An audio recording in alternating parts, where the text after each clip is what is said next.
Perhatikan firman Allah Subhanahu wa taala dalam surah Qaf ayat 33.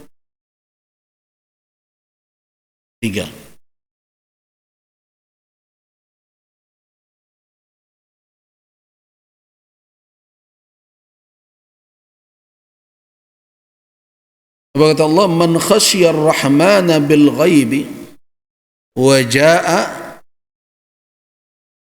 biqalbin munib. Hadza ma tu'adun likulli awwabin hafiz. Man khasyar rahmana bil ghaibi wa jaa'a biqalbin munib. Inilah yang dijanjikan setiap orang yang awwab, likulli awwabin hafiz. Di sini ada kata awwab. Kemudian siapa itu? Yaitu man khasyar rahman, orang yang takut kepada Allah yang maha penyayang, bil ghaibi, dengan kegaibannya, wa jaa'a biqalbin munib, dan datang dengan qalbu yang memiliki sikap inabah.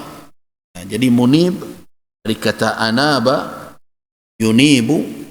Munib adalah isim fa'il dari kata anaba, yunibu.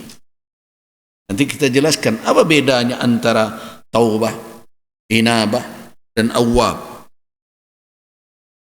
Kemudian awwab juga sudah muncul di dalam surat Qaf tadi. Munib juga di dalam ayat 8 juga ada. Allah katakan tabsiratan wa dzikra likulli 'abdin munib. Kata awwab muncul dalam surat Sad ayat 30. Wa wahabna li Daud Sulaimana ni'mal abdu innahu awwab. Dan kami anugerahkan kepada Daud Sulaiman, dan sebaik-baik hamba itu sesungguhnya dia adalah awwab. Jadi kata awwab muncul. Sedangkan taubah ada di dalam surat At-Tahrim misalnya, ya ayyuhalladzina amanu tubu ilallah taubatan nasuha. Jadi Al-Quranul Karim ketika menggambarkan kondisi hamba yang kembali kepada Allah Subhanahu wa taala itu ada 3 istilah. Yang pertama taibun, yaitu orang yang melakukan taubat. Yang kedua adalah munibun, orang yang melakukan inabah kepada Allah. Dan yang ketiga adalah awwabun, itu orang yang melakukan yabah kepada Allah Subhanahu wa taala. Kalau di dalam bahasa ada yang mengatakan bahawa ketiga istilah dalam Al-Quran itu sama saja maknanya. Seperti Ibnu Fawrak misalnya mengatakan bahwa dia sama nazirnya, artinya dia bersinonim. Taubat sama dengan inabah, sama dengan iyabah. Tapi di antara ulama ada yang membedakan. Kalau kita perhatikan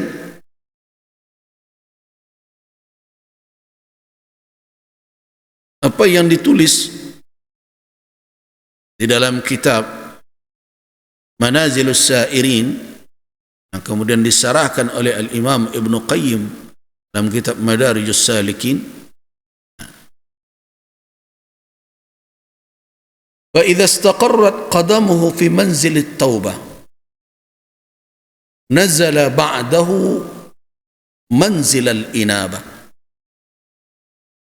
Apabila telah teguh posisi hamba dalam posisi bertaubat kepada Allah, maka dia mesti meningkatkan posisinya atau melanjutkan kepada posisi inabah.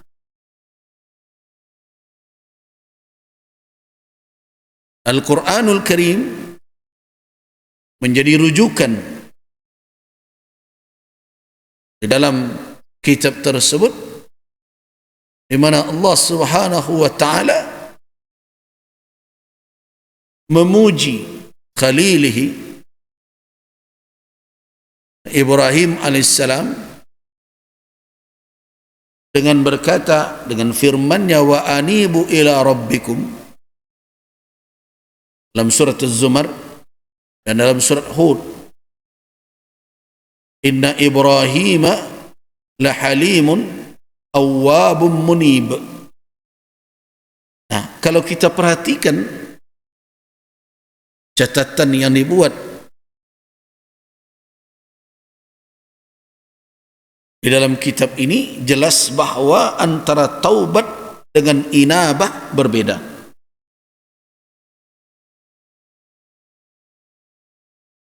Beda.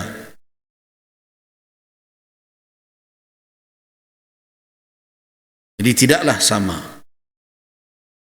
Namun apakah perbedaan yang mendasar?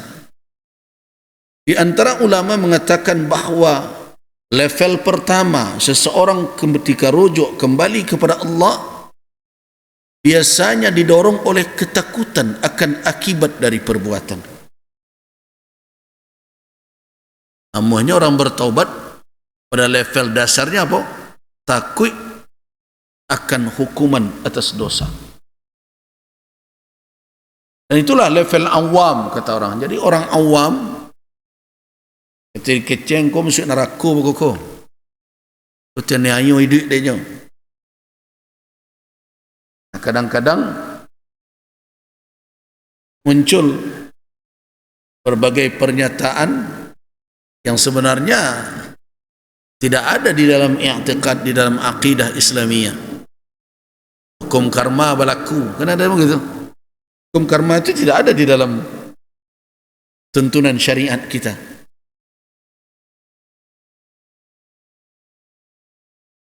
Ada orang yang kadang-kadang keceplosan bicara hukum karma berlaku. Tidak ada. Jadi tidak ada berlaku kalau kita berbuat begini akan menerima pula akibat dari perbuatan itu di dunia ini. Allah Subhanahu wa taala bisa saja menyegerakan pembalasan di dunia dan bisa menunda di akhirat. Dan yang menyedihkan lagi, ada pula orang yang mengatakan bahawa Makkah itu adalah tempat pembalasan. Ana ni pabuat di situ akan bersuo. Segala perbuatan di situ akan diterima orang. Tengok camehlah orang pergi haji kadang-kadang. Kenapa? Karena takut akibat dari perbuatan di masa lalu. Padahal tidak ada alasan atas keyakinan yang demikian. Itu keyakinan yang keliru tentang tanah haram. Nah, orang-orang yang rujuk, yang kembali kepada Allah, menyadari kesalahannya dan meminta ampunan kepada Allah, membuat kejauhannya dengan Allah itu menjadi dekat kembali dengan istighfar karena alasan takut akan akibat dari perbuatan tersebut, itu dinamakan taubat.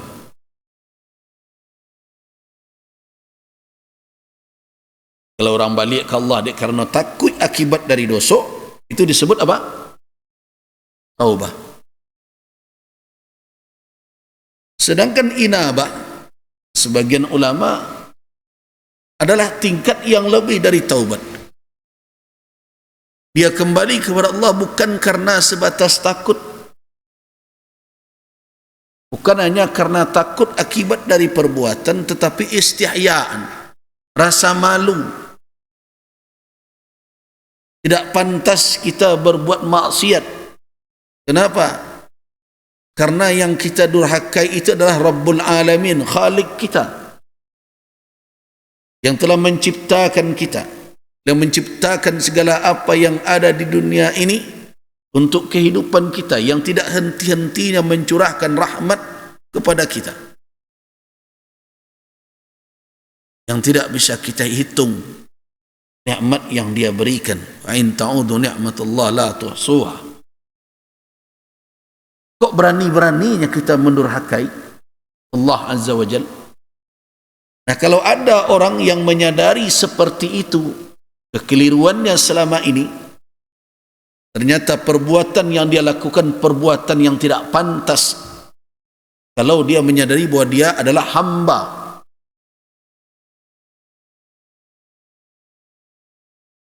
Orang yang kembali kepada Allah istihyaan karena rasa malu, karena memandang karamah kemuliaan Allah Subhanahu wa taala,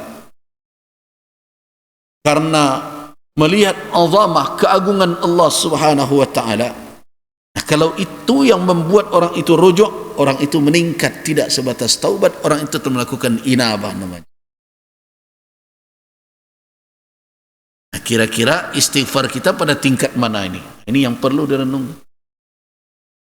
Kadang tingkat yang paling bawah, taubat saja belum. Istighfar ada, tapi hati entah kemana-mana. Ada orang yang minta maaf kepada orang yang pernah dizaliminya misalnya, tapi hatinya tetap saja tidak mengakui kekeliruan dan kesalahannya.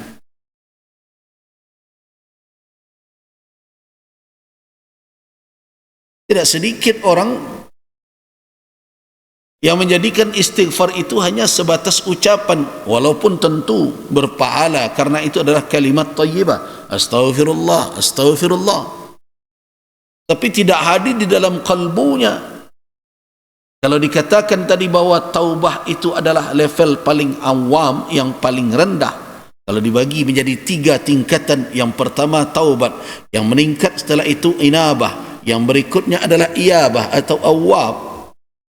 Kita kadang pada level pertama saja tidak mungkin, tidak wujud. Kenapa? Karena istighfar yang kita lakukan itu khalian, kosong dari rasa takut, kosong dari penyesalan. Nah, kita berharap agar istighfar kita itu bisa menghapus segala kesalahan yang pernah kita lakukan, agar menjadi apa?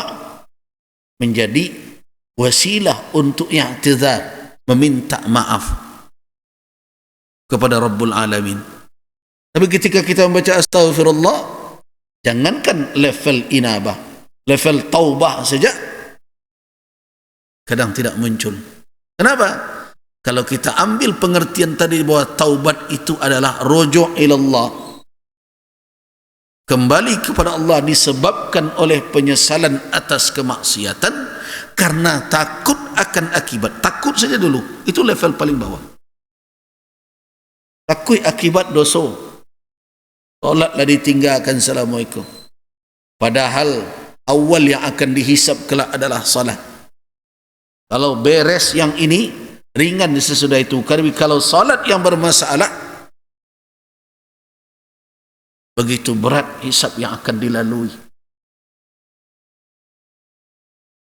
Bukankah Nabi telah memperingatkan bahawa yang memisahkan antara iman dengan kufur, antara mukmin dengan kafir, antara kita dengan orang-orang kafir, kata Nabi, as-salah. Nah, dan paling bawah orang kembali kepada Allah adalah orang yang menyesal atas perbuatan yang dia sadari bahwa perbuatan itu akan berakibat. Jadi taubat itu adalah kembali kepada Allah karena penyesalan yang diiringi dengan ketakutan akan akibat kemaksiatan. Itu paling bawah.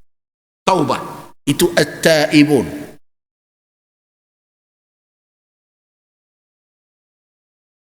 Makanya kalau kita berbicara taubat di dalam Al-Quranul Karim biasanya diawali dengan apa?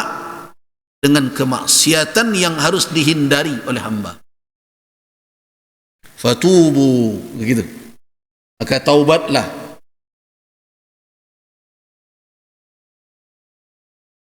Ke dalam ayat tadi, wa man lam yatub, siapa yang tidak bertaubat, kan ayat di awalnya apa?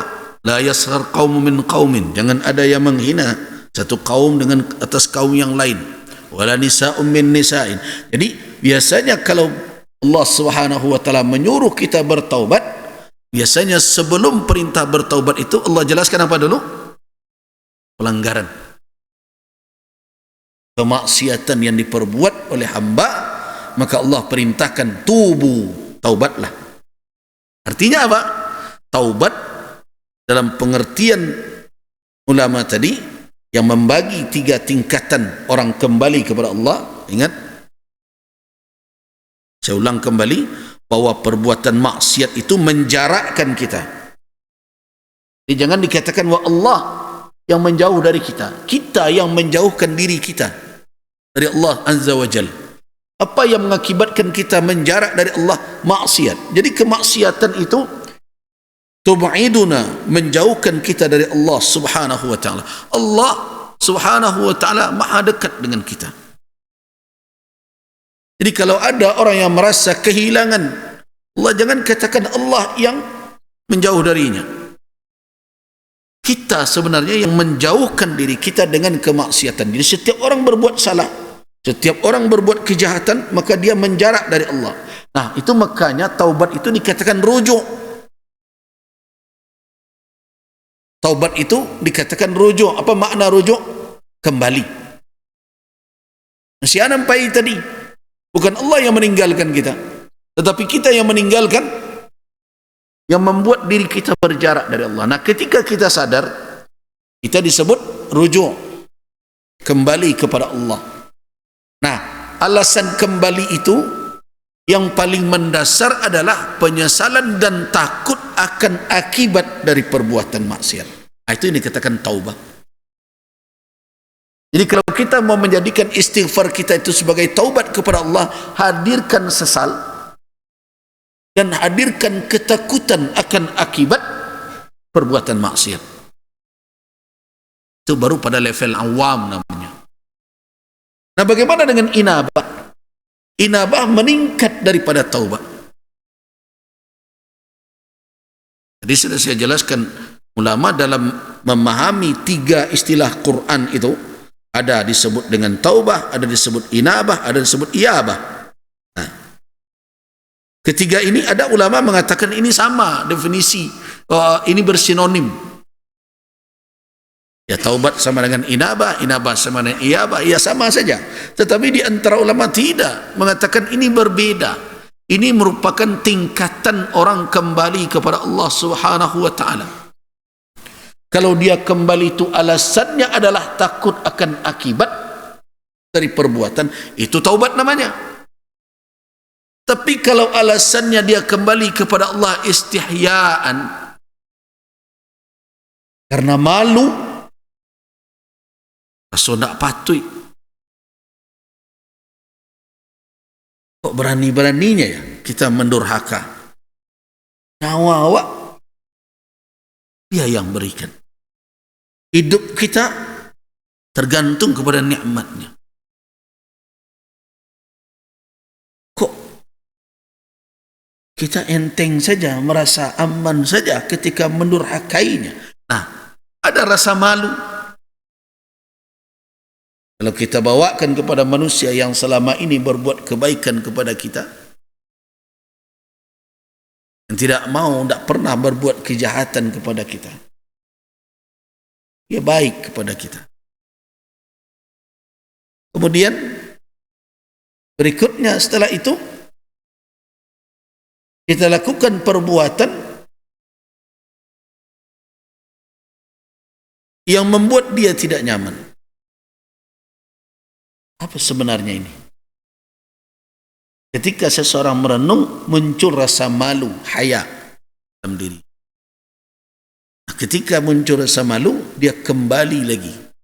Ya sudahlah, ini tidak pantas saya lakukan.